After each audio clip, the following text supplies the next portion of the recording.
네, 계속해서 우리가 마태복음을 보고 있습니다. 지난주는 요셉의 모습을 또 보았죠. 네, 요셉은 마리아와의 사건으로 인해서 억울할 수도 분노할 수도 있었습니다. 맞죠? 네, 그 말은 즉 감정적으로 행동할 수 있었으나 그렇게 행동하지 않고 어떠한 모습이었죠? 생각하는 모습이었습니다. 그날 밤에 꿈에 주님의 천사를 만나게 되는 것이죠. 즉 의로운 사람이란 감정적으로 행동하지 않고 하나님의 말씀을 따라 행동하는 사람이다 라는 거. 그래서 이 말씀에 비춰서 현재 우리의 모습을 비춰보는 지난주 시간이었고요. 지난 한 주간 어떻게 지내셨는지 모르겠습니다. 지난 한 주간 설이었잖아요. 네, 설 명절 기간 친구들, 가족들, 또 친척들을 또 만나셨을 텐데 자신의 감정을 바로 표시를 하셨는지, 아니면 지난주 우리가 말씀을 나눴던 것처럼 요셉처럼 먼저 자신의 감정을 드러내기보다는 생각하고 내가 그리스도인이라는 정체성을 확인하고 자신의 행동을 그렇게 행동하셨는 한 주간이 되셨는지 모르겠습니다. 그래서 늘 아시겠지만 우리는 그런 감정이 앞설 때 잠시 멈추고 생각을 하고 하나님의 뜻이 무엇인지를 여쭈는 시간을 가져야 됩니다. 늘 말씀드립니다. 이 하나님의 뜻 무엇이었죠? 성경에 나와 있는 크게 두 가지. 물론 성경에 나와 있는 모든 내용이 다 하나님의 뜻이지만 우리가 대표적으로 두 가지 우리는 알고 있고 그것을 우리가 주보에도 기록해 놓고 항상 하고 있습니다. 그 두 가지 뭐였죠? 대계명, 그 다음에 지상명령. 대계명 두 가지, 지상명령 세 가지였습니다. 그래서 대계명 두 가지는 하나님을 사랑하고 이웃을 사랑하는 것, 지상명령은 하이 제침가, 제자 삼고 침례를 주고 교자라는 거죠. 그리고 가르쳐 지키고 행하게 하라라는 것, 훈련하라라는 얘기였습니다. 그래서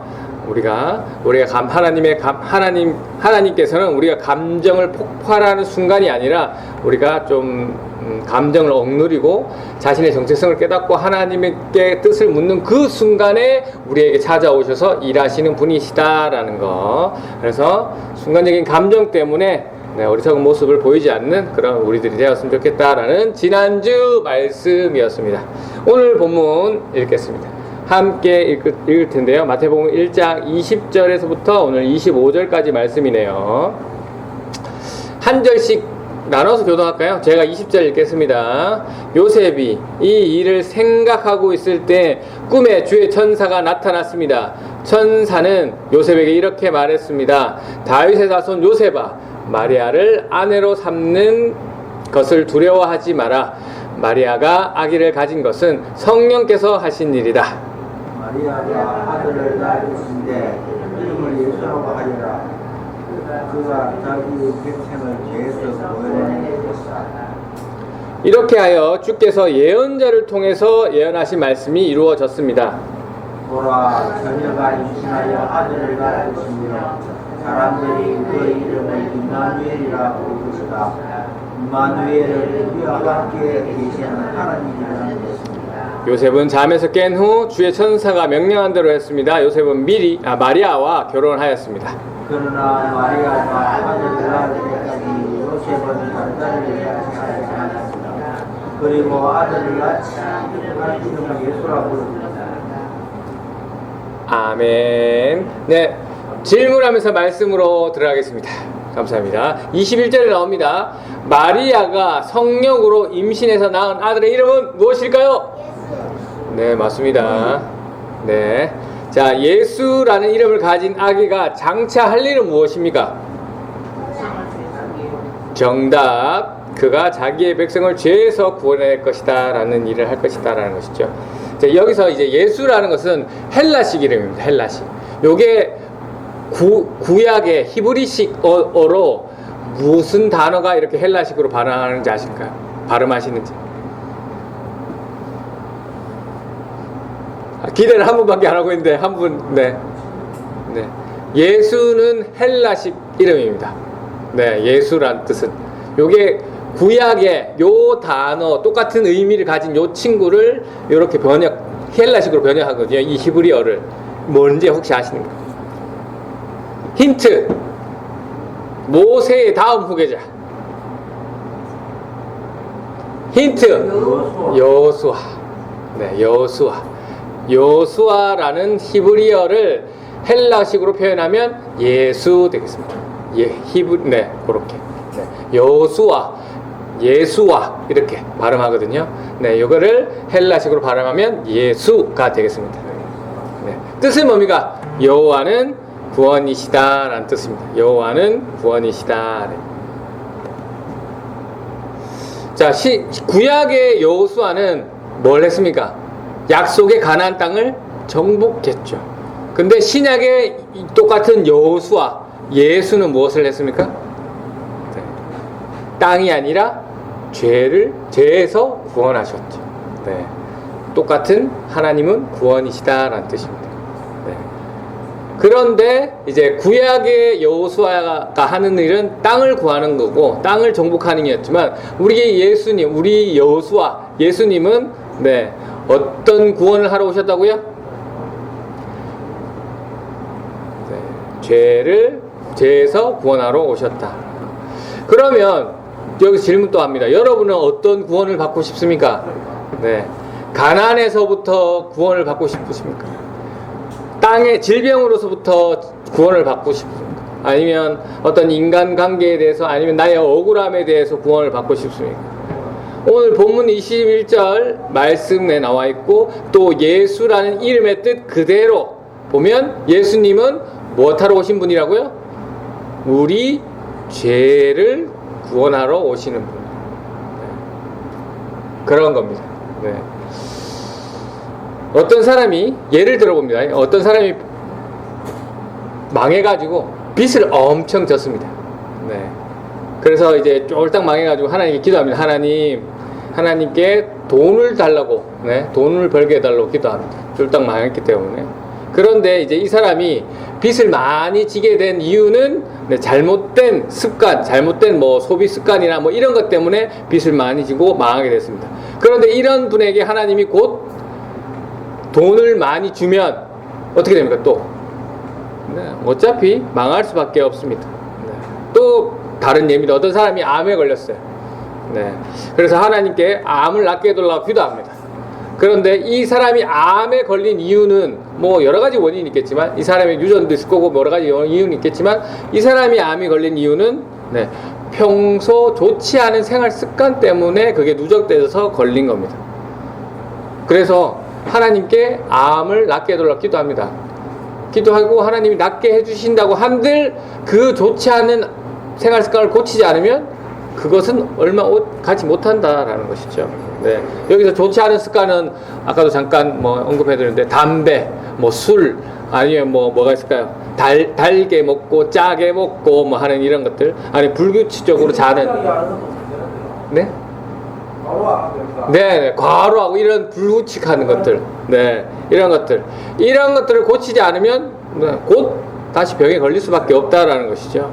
네, 그래서 우리 예수님은 뭐 당연히 병도 고쳐주셨고 여러 문제들을 해결해 주셨지만 원래 우리 예수님이 오신 근본적인 문제는 뭐라고요? 우리 함께 방금 읽었잖아요. 뭡니까? 죄를 구원하시기 위해서. 죄를 구원하시기. 네. 우리 예수님은 우리의 근본적인 원인인 죄를 해결하시기 위해서 오신 분이다라는 것.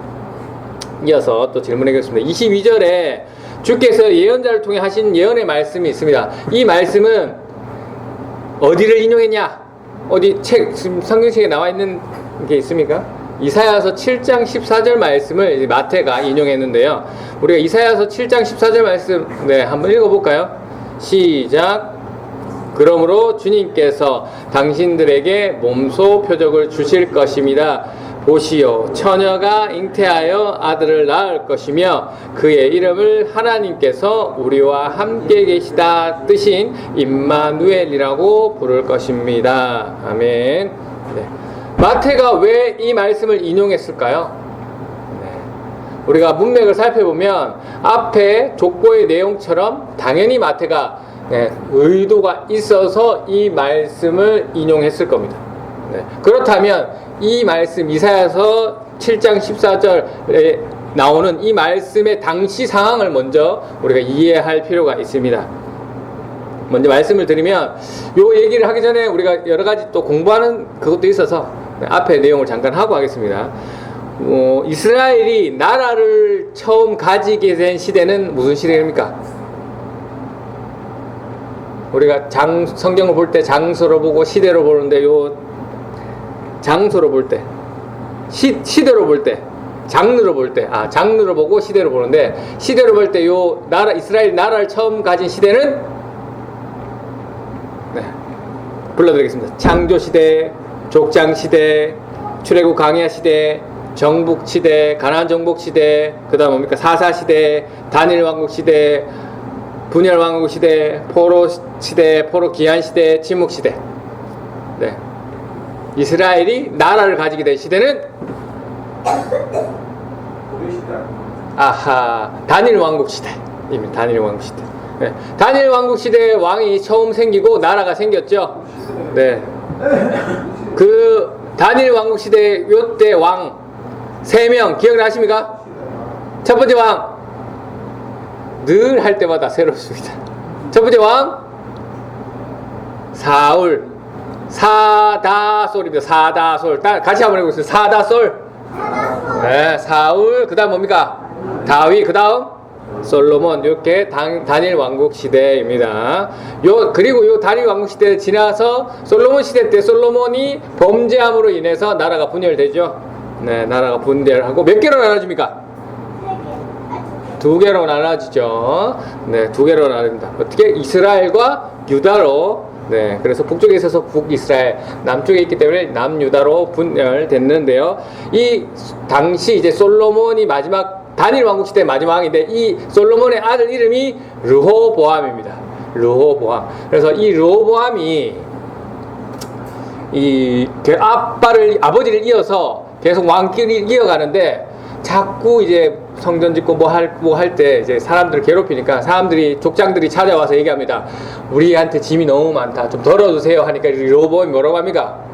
어림도 없다. 더 세게 내가 돌릴 것이다. 라고 하니까 이 사람들이 반박을 해서 튀어져 나갑니다. 많은 사람들이 튀어져 나가겠죠. 이때 이스라엘이 나라이기 전에 그전에는 민족이었잖아요. 민족 몇 지파였죠? 12지파였어요. 네, 12지파. 그래서 10지파는 튕겨져 나가서 북쪽으로 자리 잡습니다. 그래서 북이스라엘은 10지파. 남유다는 이 솔로몬이 이 르호보암이 유다집 출신이기 때문에 유다 지파랑 그 막내 동생이 베냐민은 함께 이렇게 나와서 남유다는 2지파 그리고 북이스라엘은 10지파가 이렇게 자리 잡게 됩니다.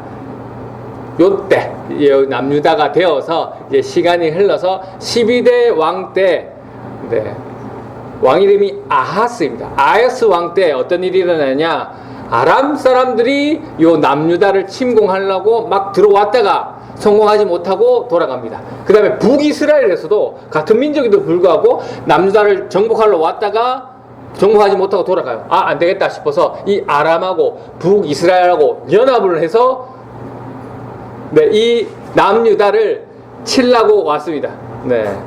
그러면 힘이 2배로 강해졌기 때문에 아주 위험한 상황이죠. 이때 이 남유다 당시 12대 왕인 아하스가 두려워합니다. 덜덜덜 떨면서 어쩌지 하고 있는데 요때 하나님께서 선지자 이사야를 보내셔서 이 말씀을 하십니다. 걱정하지 말라. 이 나라는 절대 망하지 않겠다라는 말씀을 하시면서 못 믿겠다면 하나님께서 징조를 구하라. 내가 보여주겠다라고 말씀을 하십니다. 말씀하셨죠? 아니 단순하게 다음에 우리하고 비교를 해야 되겠네. 어느 시대인지 모르는데 갑자기 뜬금없이 얘기하면 뭐 알 수가 없잖아. 조선시대인지 고시대인지 소왕때인지 비교를 해야 돼요. 한번. 다음에 준비해서 말씀을 드리겠습니다. 갑자기 뜬금없이 나오면 알겠습니다. 맞습니다. 충분히 하실 수 있는 말씀이고요. 네. 네. 그런갑다 하셔도 됩니다. 네, 네. 그래서 요때 이제 망하지 않으리라라는 이사야를 통해서 얘기를 듣는데, 이 아하스가 이사야의 이야기를 듣고 믿느냐? 징조를 네가 못 먹겠으면 하나님이 너한테 징조를 보여주겠다라고 하신 약속이 있는데, 그 말씀을 이 아하스가 믿느냐?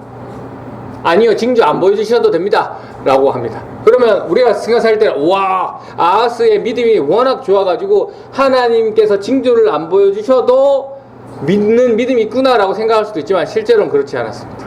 이미 아하스가 두려움에 떨면서 이집트에게 연락해서 지금 연합군이 왔으니까 좀 도와주세요 라고 연락해 놓은 상태, 그러니까 믿는 구석이 있었던 거지, 하나님 말고. 그렇기 때문에 징조를 안 보여줘도 됩니다 라고 고백한 겁니다.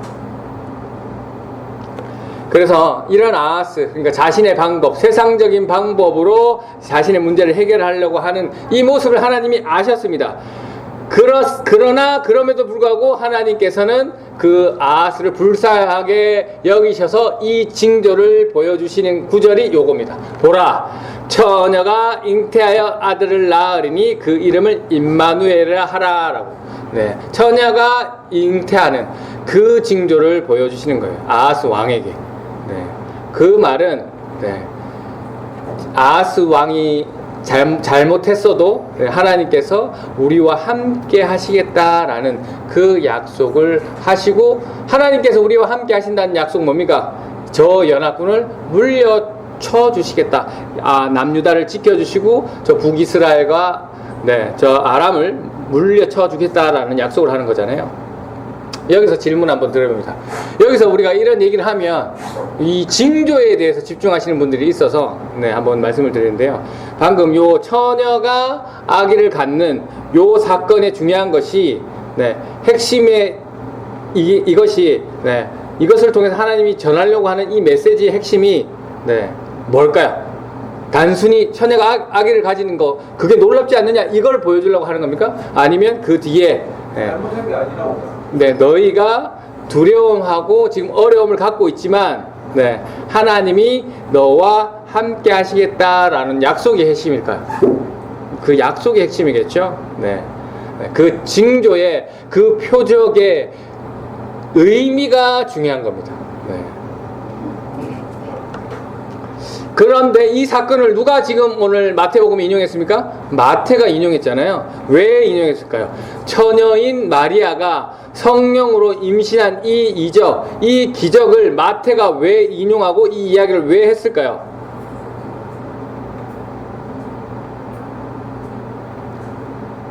구약의 이사야 선지자에게 보여주셨던 그 하나님의 약속처럼 현재 이스라엘 백성들이 죄로 인해서 죽을 수밖에 없는데 하나님께서 이들을 구원해 주시겠다라는 의미로 이 처녀가 성령으로 잉태하는 사건을 징조로 보여주시는 겁니다.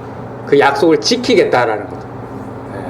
그래서 그것을 마태가 인용하는 겁니다. 요수아 곧 예수가 되잖아요. 그 예수의 이름 죄에서 구원한다 라는 것이죠. 그리고 그 예수란 자가 죄에서 백성들을 구원하고 임마누엘, 뭡니까? 하나님이 우리와 함께 하셔서 그 승리케 하신다, 이기게 하신다라는 그 약속이 동일하게 이루어짐을 오늘 말씀하고 있습니다. 이 마태의 의도, 의미가 중요한 겁니다.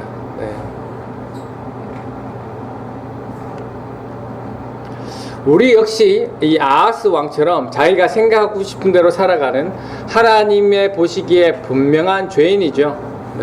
그럼에도 불구하고 하나님은 우리를 불쌍히 여기셔서 임마누엘 해주신다고 오늘 말씀을 통해 말씀하고 계시는 거예요.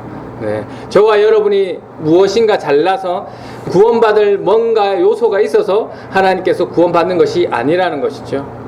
이 자리에 있는 모든 사람은 똑같은 죄인입니다. 오늘날 이 역사적으로 기록된 하나님 동일한 모습 한번 보겠습니다. 하나님께서 어떨 땐 이렇고 저 때는 저렇고 이런 왔다 갔다 하시는 분이 아니라 일관적으로 네, 오늘 말씀에 아하스 왕의 좌절된 모습을 보고 또 아하스와 함께 해주셨고 네, 이스라엘 백성들의 제된 모습을 보고 또 네, 함께 해주셨고 네, 예수 그리스도를 통해서 그리고 오늘날 우리가 여전히 주인 되어서 살아가는 우리의 모습을 보게도 여전히 함께 해주시는 동일한 모습의 하나님이심을 우리가 알 수 있고 그렇기 때문에 믿을 수 있다라는 것이죠. 네. 앞에서도 말씀드렸지만 임마누엘 하나님이 우리와 함께 하시다라는 의미는 네, 저기 연합군이 왔어도 그 연합군이 쳐들어와도 하나님이 함께 하셔서 그 연합군을 함께 물리쳐 주시겠다라는 그런 의미죠. 네. 우리도 마찬가지입니다.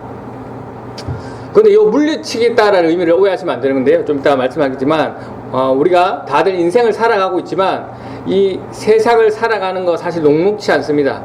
맞죠? 여러 가지 작고 큰 사건들이 매주 일어나잖아요. 매일 일어나잖아요. 그럼 몸도 다치고 마음도 다치는 일이 비일비재합니다. 늘, 네, 무탈할 수는 없죠. 네, 하지만 우리가 그리스도인이라면, 임마누엘, 네, 하나님이 우리와 함께 하신다는 그 약속을 믿는 믿음만 있으면 우리는 늘 승리할 것입니다.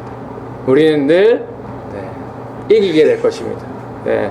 여기서 승리한다, 이긴다 뜻은 무엇입니까? 그래서 말씀드리겠습니다. 네. 지금 내가 아파도 하나님이 함께하고 계신다면 나는 승리한 겁니다. 이긴 겁니다. 지금 내가 돈이 없어도 가난해도 하나님이 나와 함께 계신다면 나는 이긴 것입니다. 승리한 것입니다. 네. 그런데 이 말씀을 오해하시는 분들이 네, 내가 병에 걸렸으면 병을 낫는 것이 이겼다라고 생각하시는 분들이 있어요. 돈이 없으면 돈이 많아야 내가 승리하고 이겼다라고 생각하신 것이 있습니다. 네. 내가 무엇인가 슬픔 없이 항상 기쁨만 있고 잘 나가는 것을 이겼다라고 생각하시는 분들이 있어요. 임마누엘의 뜻은 이런 의미가 아니라 네, 하나님이 함께하고 계신다. 그래서 평안하다라는 것을 이야기하는 것이죠. 네. 성경에 있는 말씀드립니다. 네. 예를 들어 보겠습니다.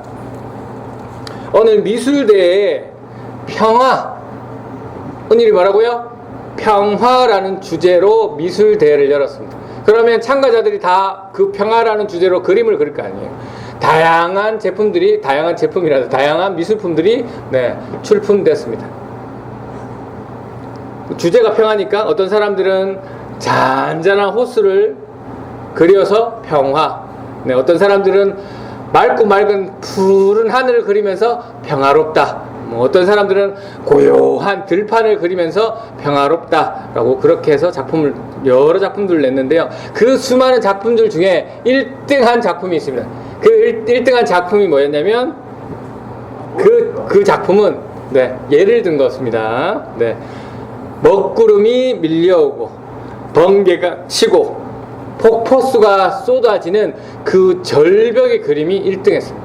근데 그 절벽의 그림에 그 절벽 틈 사이에 네, 그 바위 구멍 안에 작은 새 한 마리가 둥지를 틀고 있는 모습. 네, 폭풍은 거세게 몰아치고 있는데도 그 둥지 안에서 그 작은 새는 평안히 있는 모습. 그 그림이 1등 했습니다. 그것을 보고 심사위원이 뭐라고 하냐면 네, 진짜 평안은 폭풍이 없는 상태가 아니라 폭풍 상태에서도 안전한 상태다라고 해서 이것을 1등을 줬다고 합니다. 네. 오늘 말씀의 임마누엘의 뜻이 이것과 네, 같다라고 봅니다. 우리는 폭풍이 멈춰서 이겼다, 승리했다가 하나님이 우리와 함께 했다라는 것이 아니라 여전히 폭풍 속에서도 하나님이 함께 계심을 알고 그렇게 믿고 살아가는 겁니다. 마찬가지죠. 네, 저와 여러분 늘 폭풍 속에 살아갑니다. 늘 전쟁 속에 살아갑니다. 오늘도 그렇고 또 이번 주도 그렇고 앞으로도 언제든지 우리는 전쟁과 폭풍 속에서 정말 많은 일들이 일어나고 그렇게 살아갑니다. 네, 이때 그 전쟁에, 그 폭풍에 휘둘리지 마시고 폭풍 가운데서도 우리와 함께 하시는 그 하나님을 믿고 의지하시기 바랍니다. 예. 그러면 여러분은 이미 승리한 자입니다. 여러분 이미 이긴 자입니다. 네. 여러분 그렇게 믿으십니까? 네. 아멘입니다. 네. 네네. 지금 여러분에게 어려움을 주는 폭풍은 무엇입니까? 네. 가정에서, 일터에서, 또 여러분의 이런 여러 관계에서 어려움을 주는 게 있을 겁니다. 네. 그런 여러분에게 오늘 하나님께서 말씀을 통해 이야기하십니다. 임마누엘, 내가 너와 함께 하겠다. 네. 내가 폭풍을 해결해 주시겠다가 아니죠. 네. 내가 너와 함께 하겠다라고. 그렇기 때문에 우리가 오늘도 평안할 수 있고 내일도 평안할 수 있고, 네, 이 고통 가운데, 이 어려운 가운데, 이 마음이 몸이 아픈 가운데서도 평안할 수 있다라는 겁니다. 네. 오늘 두 가지 보았습니다. 예수의 이름, 네, 그리고 임마누엘, 이 두 가지의 뜻을 살펴보았습니다. 예수님의 이름은 우리를 죄에서 건져주시는 분, 네, 예수님은 우리를 죄에서 건져주러 오시는 분이었습니다. 임마누엘, 우리와 함께 하시는 하나님이셨습니다. 네, 우리는 이 이름의 비밀을 깨달은 자로서, 네, 믿음으로 받아들이면 됩니다. 이번 한 주간 저와 여러분이 여러분의 폭풍 속에서, 여러분의 전쟁 속에서, 네, 살아갈 때 그런 문제에 휘둘리지 마시고 하나님이 함께하고 계시고 우리 하나님이 나를 구원해 주셨다라는 그것을 믿고 이번 한 주간도 승리하면서 그 절벽 틈에 있는 그 작은 한 마리의 새처럼 평안하게, 네, 이번 한 주를 보내는 저와 여러분이 되시기를 주님의 이름으로 축원합니다. 아멘. 감사합니다.